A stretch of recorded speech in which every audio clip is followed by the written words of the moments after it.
গভীৰ বিশ্বাস আৰু আনুগত্য পোষণ কৰি মই ভাৰতৰ সাৰ্বভৌমত্ব আৰু অখণ্ডতাক অক্ষুণ্ণ ৰাখি মই অসমৰ মুখ্যমন্ত্ৰী হিচাপে মোৰ কৰ্তব্য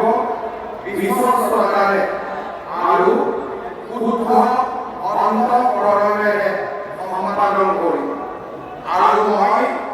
ভয় বা ব্যৰ্থতা অনুৰাগ বা বিদ্বেষ নোহোৱাকৈ সংবিধান আৰু আইন অনুসাৰে সকলো শ্ৰেণীৰ লোকৰ প্ৰতি ন্যায় আচৰণ কৰিম। মই শ্ৰী হিমন্ত বিশ্ব শৰ্মা ঈশ্বৰৰ নামত শপত লওঁ যে মই অসমৰ মুখ্যমন্ত্ৰী হিচাপে মোৰ কৰ্তব্যৰ যথাযথ সম্পাদনৰ বাবে আৱশ্যক হোৱাৰ বাহিৰে মই এনে বিষয় যি অসমৰ মুখ্যমন্ত্ৰী হিচাপে মোৰ বিবেচনাৰ বাবে অনানা হ'ব বা মোৰ জ্ঞাত হ'ব তেনে বিষয় মই কোনো ব্যক্তি বা ব্যক্তিসকলৰ ওচৰত প্ৰত্যক্ষ বা পৰোক্ষভাৱে